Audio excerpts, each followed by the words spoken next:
Hello viewers, welcome to Bhavani కథల ప్రపంచం. ఈ స్టోరీ నచ్చినట్లయితే నా ఛానల్ని సబ్స్క్రైబ్ చేసుకోవడం మర్చిపోవద్దు. సరే, కథలోకి వెళ్ళిపోదాం. కాల్గల్ విభిన్న ప్రేమ కథ 22వ భాగం. తీర్థను పెళ్లి చేసుకున్న వ్యక్తి కారు దిగి, ఆలోచించింది చాలు, ఇక కారు దిగు, నువ్వు ఉండాల్సిన జైలు వచ్చింది అన్నాడు. మరబొమ్మలా ఉన్న ఆమె చెవికి అతని మాటలు చేరడం లేదు. దాంతో తీర్థ చేయి అందుకొని ఆమెను కారులో నుండి లాగినట్లుగా విసురుగా దించాడు. అతని చర్యకు ఈ లోకంలోకి వచ్చినట్లుగా అవుతూ చుట్టూ చూసింది. ఆ పరిసరాలు తెలిసినవిలా అనిపిస్తుంటే కళ్ళను భయంతో నిలబెట్టేస్తూ ఇది ఈ ఇల్లు అని అనుకుంటుంది. ఆమె అనుమానాన్ని నిజం చేస్తూ మంగి హారతి పళ్ళెం తీసుకొని ద్వారం దగ్గర నిలబడి ఉంది. ఆమెను చూడగానే ఇది రాజేంద్ర మ్యాన్షన్ అని అర్థమైంది తీర్థకు. కానీ నన్ను పెళ్లి చేసుకున్నది ఎవరు? ధ్రువ్, దేవ్ లేక గిరీష్? వీళ్ళలో ఎవరు చేసుకున్నారు? ఎవరు పెళ్ళాడారో కూడా తెలియని నాలాంటి పరిస్థితిని ఏ ఆడపిల్లకు కల్పించుకు తండ్రి అని బాధగా దేవుణ్ణి వేడుకుంది. ఇద్దరికీ దిష్టి తీశాక ఆ వ్యక్తి తీర్థచేయి పట్టుకొని లోపలికి తీసుకువెళ్ళాడు. ఎప్పుడూ ఆ సమయానికి ఇంటి పట్టున ఉండని మాలిని, మహిమ ఇంకా చాందిని ఆ రోజు ఇంట్లోనే ఉన్నారు. పెళ్లి బట్టల్లో ఉన్న వీళ్ళను చూసి ఆగండి అని అరిచింది మాలిని. ఆమె అరుపుకి ఆ వ్యక్తి తీర్థతో సహా హాల్లోనే ఆగి తీర్థ చేయి వదిలి తన మెడలో ఉన్న పూలదండను సరిచేసుకుంటున్నాడు. దాంతో మాలిని తీర్థవైపు నిప్పులు కక్కుతున్నట్లుగా చూస్తూ, ఓహో, ఈ ఇంటి బిడ్డను పెళ్లి చేసుకుంది నువ్వన్నమాట.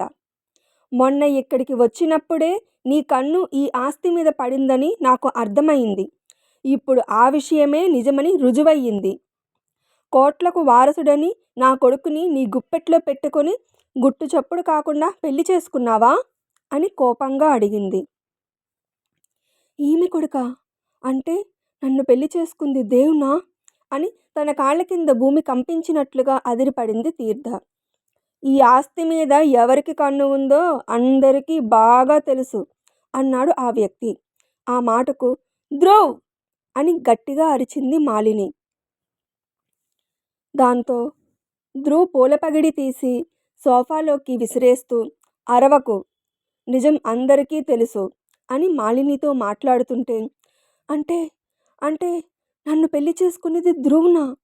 నాన్నకు డబ్బు ఆశ చూపించి నా మెడలో తాళి కట్టింది ఇతనా? ఎలాగైనా నన్ను చేజిక్కించుకుంటాను అని ధ్రువ్ ఇదివరకే అన్నాడు. అందుకే ఇతను అన్నంత పని చేశాడు. నా జీవితాన్ని హస్తగతం చేసుకున్నాడు. అయ్యో భగవంతుడా, ఎక్కడి నుండి ఎక్కడికి వచ్చాను అని బాధపడుతుంది తీర్థ. అప్పుడే ధ్రువ్ మాలినితో మాట్లాడుతూ తీర్థ చేయి అందుకున్నాడు. నన్ను అరవకు అని అంటావా? నీ తల్లి లాంటి దానితో మాట్లాడుతున్నావని మరిచిపోకు ధ్రువ్ అంది మాలిని పొగరుగా. తల్లి లాంటి దానివి, కానీ నా తల్లివి కాదు కదా అన్నాడు రెక్లెస్గా. నీకు నేను కన్నతల్లిని కాకపోవచ్చు, కానీ నీ తండ్రికి భార్యని. ఈ ఇంటి గౌరవాన్ని కాపాడాల్సిన బాధ్యత ఉన్నదాన్ని. ఈ ఇంటి వారసుల పెళ్ళి మన ప్రెస్టేజ్కి తగ్గట్టు మంచి కుటుంబంలోని అమ్మాయితో ఘనంగా జరగాలి. ఇది ఆఫ్టర్ ఆల్ మన ఇంటికి వచ్చిన పని మనిషి. నీకు పెళ్లి చేసుకోవడానికి ఇంకెవరూ దొరకలేదా అని అడిగింది మాలిని. అతని నుండి తన చేతిని లాక్కోవాలని తీర్థ చూస్తుంటే ధ్రువ్ ఆమె చేతిని ఇంకాస్త గట్టిగా పట్టుకొని, పూటకో అమ్మాయితో తిరిగే నాకు నీ కొడుకుకి పిల్లనెవరిస్తారు? నాకు నచ్చిన దాన్ని తెచ్చుకుంటే ఉంచుకున్నాను అంటారు కదా, అందుకే పెళ్లి చేసుకుని తెచ్చుకున్నాను. అలాగే ఎవరిని పెళ్లి చేసుకోవాలి అన్నది పూర్తిగా నా ఇష్టం. నా పెళ్లి తీర్థతో జరిగిపోయింది. ఈ రాత్రికే హోటల్ గ్రీన్ పార్క్లో అందరికీ గ్రాండ్గా పార్టీ అరేంజ్ చేస్తున్నాను. ఈ పెళ్లి మీకు సమ్మతమే అన్నట్లు ఇంట్లో అందరూ ప్లెజెంట్గా ఇంటి హోదాకి తగ్గట్టుగా రెడీ అయి రావాలి అని చెప్పాడు. ధ్రువ్ సమాధానం విన్న మాలిని అతని వైపు కోపంగా చూస్తూ, దేవెక్కడా అని అడిగింది. ఏమో, ఎక్కడ ఉన్నాడో నాకెలా తెలుస్తుంది? ఫ్రెండ్స్తో టూర్కి వెళ్ళాడేమో అని చెప్పాడు ధ్రువ్ క్యాజువల్గా. మొన్ననేగా గోవా వెళ్ళొచ్చాడు అంది. వాడెప్పుడు ఎవరితో ఎక్కడికి వెళ్తున్నాడో తెలుసుకోవడం నా పని కాదు అన్నాడు రెక్లెస్గా. అయితే వాడు వచ్చాకే రిసెప్షన్ పెట్టుకుందాం అంది మాలిని. పెళ్లి చేసుకున్నది నేనా వాడా? ఇది నా పెళ్ళి, నా ఇష్టం. అన్నాడు ధ్రువ్. అప్పుడే రాజేంద్ర తన గదిలో నుండి బయటకు వచ్చి పెళ్లి బట్టల్లో ఉన్న ధ్రువుని, పక్కనే విచారంగా ఉన్న తీర్థను చూసి ఆశ్చర్యపోయాడు. బాబూ ధ్రువ్, నువ్వు పెళ్లి చేసుకున్నావా? ఈ తాతకు చెప్పాలని అనిపించలేదా అని అడిగాడు. తాతకు ఏంటి, వాడెవరికీ చెప్పకుండా పెళ్లి చేసుకున్నాడు. సాయంత్రం రిసెప్షన్ అంట, ఆ విషయం కూడా ఇప్పుడే చెప్తున్నాడు అని వ్యంగ్యంగా చెప్పింది మాలిని. అవునా, పెళ్లి చేసుకుంటే చేసుకున్నావులే, మంచి అమ్మాయినే చేసుకున్నావు. వచ్చి నా ఆశీర్వాదం తీసుకోండి అన్నాడు. ఎవరి కాళ్లకు మొక్కాల్సిన అవసరం నాకు లేదు, నాకెవరి ఆశీర్వాదాలు అవసరం లేదు అన్నాడు ధ్రువ్ పగురుగా. కానీ తీర్థ ఆశీర్వాదం కోసం అతని కాళ్ళకు నమస్కరించింది. దీర్ఘ సుమంగళీ భవ, పిల్లా పాపలతో సుఖంగా ఉండమ్మా అని దీవించాడు రాజేంద్ర. తీసుకున్న ఆశీర్వాదాలు నిజం చేయాలి కదా అంటూ ధ్రువ్ తీర్థ చేయి పట్టుకుని తన గదిలోకి లాక్కుపోతుంటే ధ్రువ్ పెళ్లి విషయం పనివాళ్లు ఫోన్ చేసి చెప్పడంతో జితేంద్ర, చక్రధర్, రాజేష్ హడావిడిగా ఇంటికి వచ్చారు. జితేంద్ర పెళ్లి బట్టల్లో ఉన్న ధ్రువ్ని అలాగే తీర్థను కోపంగా చూస్తూ, ఏంటి నువ్వు చేసిన పని అని కొడుకుని అడిగాడు. ఒకప్పుడు నువ్వు చేసిన పనే నేను కూడా చేశాను, ఇందులో తప్పేంటి అని ఎదురు ప్రశ్నించి, అయినా నేనేమీ కడుపు చేసి పెళ్లి చేసుకోలేదు, నీకన్నా నేనే బెటర్ అన్నాడు ధ్రువ్. ఆ మాటకు కోపంగా చేయి ఎత్తాడు జితేంద్ర. ధ్రువ్ తండ్రి చేయి పట్టి కిందకు దించుతూ, నువ్వు తప్పు చేయకుండా ఉంటే నన్ను కొట్టినా పడేవాడిని, తప్పు చేసిన నీకు నన్ను శిక్షించే అర్హత లేదు అనేసి, సాయంత్రం రిసెప్షన్ ఉంది, పేరు పేరున అందరికీ చెప్పడం నా వల్ల కాదు, ఎవరెవరిని పిలుచుకుంటారో అందరిని పిలుచుకోండి, అలాగే వీలైతే నీ దత్తపుత్రికను కూడా పిలిపించుకో అనేసి తీర్థను తీసుకుని తన గదివైపు వెళ్ళిపోయాడు. చక్రధర్ తీర్థను చూసి, ఇది పని మనిషిగా వచ్చినప్పుడే దీని స్పీడ్ తట్టుకోలేకపోయాం, ఇక ఇప్పుడు ఈ ఇంటికి కోడలయ్యింది, ఇది ఎప్పటికైనా ప్రమాదమే అని అనుకున్నాడు. అమ్మో అమ్మో, రాక్షసి ఎంత పని చేసింది, మనలా పని మనిషిలా వచ్చినప్పుడే మనల్ని ఒక ఆట ఆడుకుంది, ఇక ఇప్పుడు ఈ ఇంటికి కోడలయ్యింది, మరి మన పరిస్థితి ఏంటి అని మనసులో మాట బయటపెట్టింది మంగి. చాలే ఊరుకో, ఆ పిల్ల కోడలయ్యింది కానీ ఆమె అంటే ఆ ఇంట్లో ఎవరికీ నచ్చదు, ఎన్నో రోజులు ఉండదు, కిందటిసారి వచ్చినప్పుడు చెప్పా పెట్టకుండా ఎలా పారిపోయిందో అలాగే ఇప్పుడు పారిపోతుంది అన్నాడు ఇంకో పనివాడు. అలాగే జరగాలి అని అనుకున్నారు మిగిలిన వాళ్ళు. అలాగే జరుగుతుందేమో చూద్దాం. ధ్రువ్ తీర్థను తీసుకుని తన గదిలోకి రాగానే ఆమెను విసురుగా దూరం నెట్టి ఆమెకు మీద మీదకు వస్తూ, ఏంటే అన్నావు, నువ్వు డబ్బుకు లొంగవా, నీ బాబుకి డబ్బు ఎరవేసి నిన్ను ఎలా పెళ్ళాడానో చూసావుగా, ఇక నీ జీవితం ఈ ధ్రువ్ సొంతం, నేను అమ్మాయిలతో తిరుగుతానని అందుకే నన్ను పెళ్ళాడను అని అన్నావు కదా, ఇప్పుడు ఎలా పెళ్ళాడావు, ఇప్పుడు నేను నిన్ను ఏం చేయడానికైనా నాకు హక్కు ఉంది, ఎందుకంటే అని ఆమె మెడలో ఉన్న తాళిని చేతితో తీసి చూపిస్తూ, దీన్ని నీ మెడలో కట్టి నిన్ను నా కట్టు బానిసను చేసుకున్నాను అని ఇంకా ఏదో మాట్లాడుతున్నాడు. ఇంతలో ఎవరో ఆ గది తలుపులు కొట్టారు. దాంతో విసురుగా వెళ్ళి తలుపు తీశాడు. ఎదురుగా పని మనిషి భయం భయంగా ధ్రువ్ వైపు చూస్తూ, అమ్మగారు మిమ్మల్ని పిలుస్తున్నారు అని చెప్పి పారిపోయినట్లుగా వెళ్ళిపోయింది. దాంతో విసురుగా హాల్లోకి వచ్చాడు ధ్రువ్. అప్పటికే ఇంట్లో అందరూ హాల్లో కోపంగా కూర్చొని ఉన్నారు. ఎందుకు పిలిచావు అని చిరాకుగా అడిగాడు ధ్రువ్. దాంతో మాలిని ధ్రువ్ వైపు కోపంగా చూస్తూ, నువ్వు చెప్పా పెట్టకుండా పెళ్ళి అయితే చేసుకున్నావు, మరి మిగిలిన కార్యక్రమాలైనా పద్ధతిగా జరగాలి కదా, అందుకే కార్యం జరిపించడానికి పంతులని ముహూర్తం అడిగాను, ఈ వారం రోజులు ముహూర్తాలు లేవంట, 8వ రోజున శాంతి పూజ చేసి కార్యం జరిపించమన్నారు, అంతవరకు తీర్థ ఇదివరకు ఉన్న తన గదిలో ఉంటుంది అంది. ఈ ముహూర్తాలు అవి ఇవి నేను నమ్మనని తెలుసు కదా, నాకు అటువంటి పట్టింపులు లేవు, తను నా గదిలోనే ఉంటుంది, ఉండాలి అన్నాడు ధ్రువ్ ధాటిగా. అవునులే, బ్రహ్మచర్యం పాటించే వాడికి ముహూర్తాలు చూడాలి కానీ ఆ కంచె ఎప్పుడో దాటేసిన వాడికి ముహూర్తాలతో పనేముంటుంది, అయినా ఈవిడి గారితో ఆ కార్యకలాపాలు కూడా అయిపోయి ఉంటుంది, ఇంకా మోజు తీరక పెళ్ళాడావు, ఇక ఎందుకు ఆగుతావు అంది మాలిని. ఈ మాటలు నీ కన్న కొడుకుకు కూడా వర్తిస్తాయి అనేసి ఫోన్ వస్తే మాట్లాడుతూ లాన్ వైపు వెళ్ళిపోయాడు ధ్రువ్. తీర్థకు మాలిని మాటలు వినిపించడంతో, నేను కూడా అటువంటి అమ్మాయిని అని వీళ్ళనుకుంటున్నారు. నా ఇష్టానికి వ్యతిరేకంగా పెళ్లి జరిగిందని ఎవరూ అనుకోవడం లేదు. ఏంటి నా పరిస్థితి ఇలా అయిపోయింది అని ఏడుస్తూనే ఉంది. అలా ఏడ్చి ఏడ్చి ఆ గదిలో తలుపు మూలకి సొమ్మసిల్లినట్లు గోడకు దాపైనట్లుగా కింద పడిపోయింది. తన గదిలోకి వచ్చిన ధ్రువ్‌కి తీర్థ కనిపించలేదు. దాంతో కోపంగా బయటకు వెళ్ళబోయిన వాడు ఆ డోర్‌కి ఒక మూలగా పడిపోయిన తీర్థని చూసి వెంటనే ఆమె దగ్గరకు వెళ్ళి అమాంతం ఆమెను తన చేతుల్లోకి తీసుకొని 2 అడుగులు వేశాడు. ఇంతలో ఆమెకు తెలివి వచ్చేసి "వదలండి! నన్ను వదలండి!" అని అంటుంది. అయినా అతను వినకుండా ఆమెను దించకుండా ఆ గదిలో ఉన్న మంచం మీద ఆమెను విసిరినట్లుగా పడేశాడు. వెనువెంటనే తీర్థ మంచానికి మరో పక్కన దిగిపోయి బిక్కుబిక్కుమంటూ అతని వైపే చూస్తుంటే ధ్రువ్ ఆమె వైపు కదిలాడు. ఆమె వెనక్కి వెనక్కి అడుగులు వేస్తుంటే ఆమెను అందుకున్నాడు. వెంటనే అతని చేతిని విదిలించి దూరం జరుగుతూ అత్తయ్యగారు చెప్పిన మాటలు విన్నారు కదా అంది బెదురుగా చూస్తూ. ఓహ్!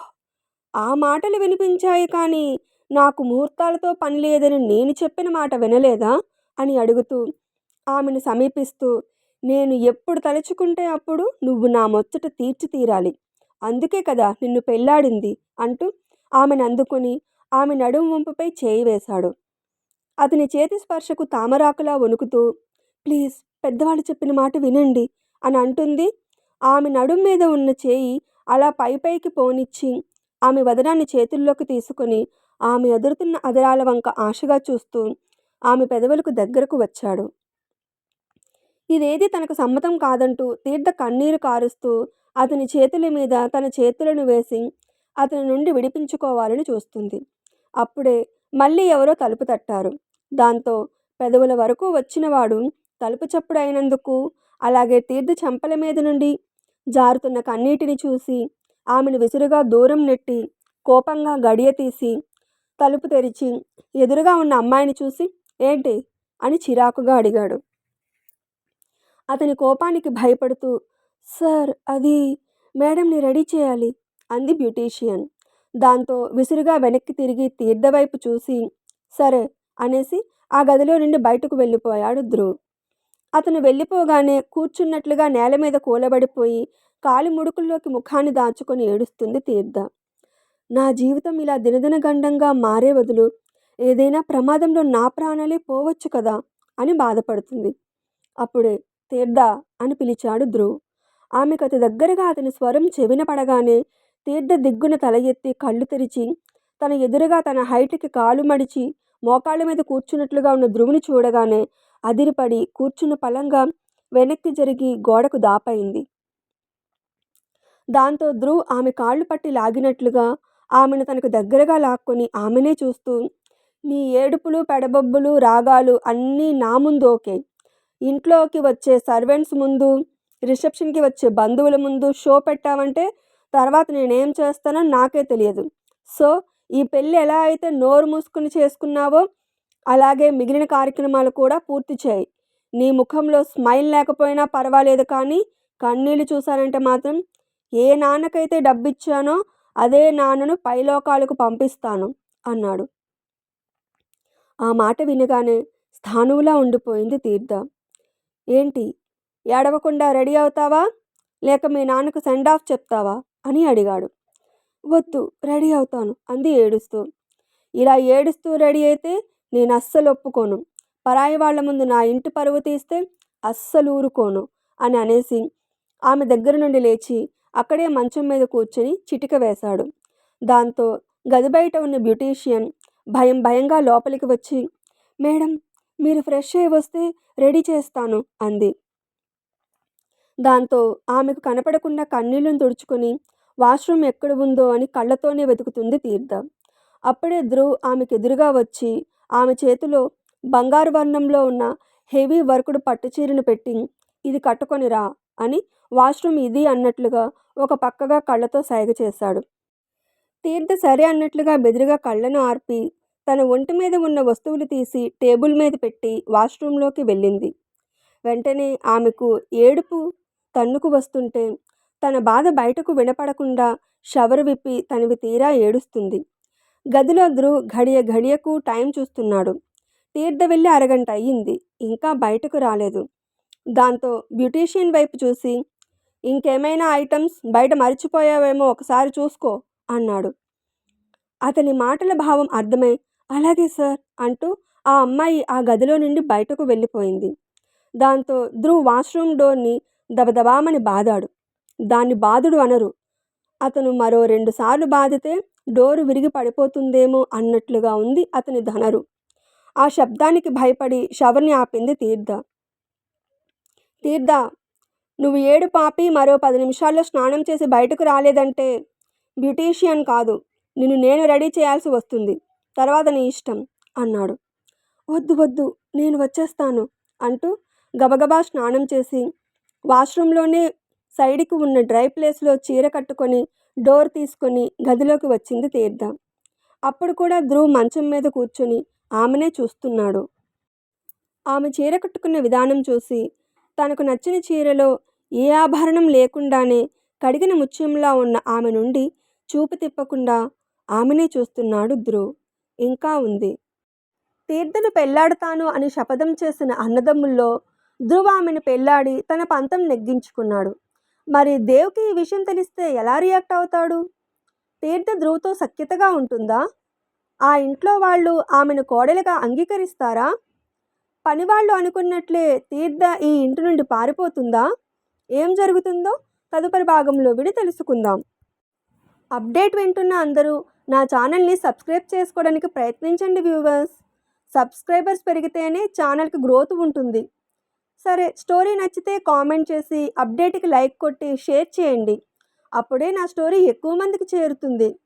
సరే, మరో స్టోరీ అప్డేట్తో మళ్ళీ మీ ముందుకు వస్తాను. అప్పటి వరకు సెలవు.